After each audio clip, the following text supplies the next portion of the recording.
Hi, my name is Christine Machovic, and my capstone topic is on how an increase in income affects the marginal propensity to consume. So recently there's been a resurgence of fiscal policy proposals focused on wealth redistribution by increasing the taxes on the wealthiest income brackets. Policy proposals made by Elizabeth Warren and Bernie Sanders especially. And so these policies kind of contradict trickle-down economic policies made famous by Reagan in the 1980s. And those theories are based on the assumption that consumption increases with income. So tax breaks for the wealthy would in theory lead to increased consumption that would trickle down to lower classes through wages, and thus boost economic growth. And so for this project, I'm hypothesizing that an increase in income results in a decrease in the marginal propensity to consume, with consumption measured in terms of expenditure on food. And the main consequences would be for the permanent income hypothesis and assessing income redistribution theory based on taxation.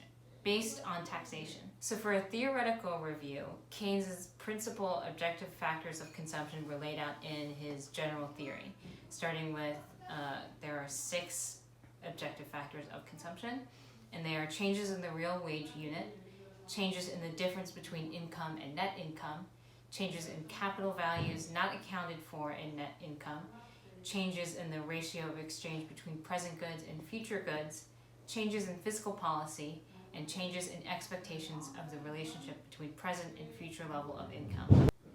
Keynes theorized that using taxes to redistribute wealth would result in an increase in aggregate consumption, since those with lower incomes had a higher propensity to consume in terms of their income.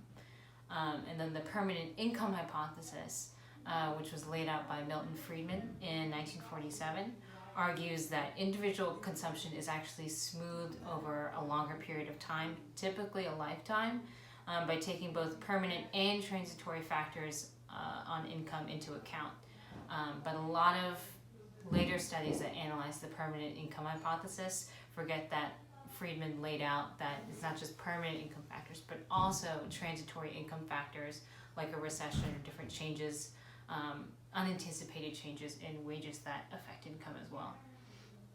And so for the data set and model that I used data from the panel study of income dynamics taken from the University of Michigan, and that survey has been conducted biannually since 1999.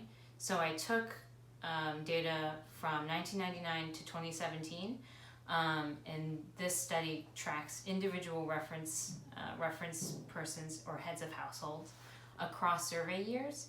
And so I measured the marginal propensity to consume using food expenditure as consumption, and I also analyzed changes in total family income.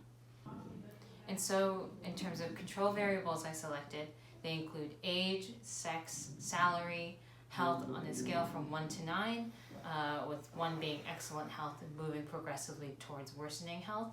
The total account balance across cash and checking accounts and other deposit accounts, race, ethnicity, whether or not they received a college education, total family wealth excluding equity, and region of the country.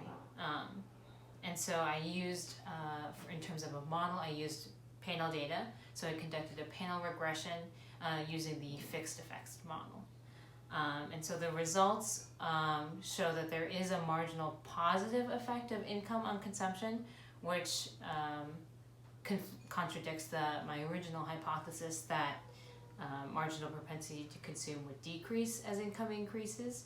But ultimately I need to add more variables, more interaction variables, and possibly more control variables and logarithmic variables, because of the low R-squared value associated with that regression. So that's the future, hopefully, of the rest of my capstone, but there will be more to come.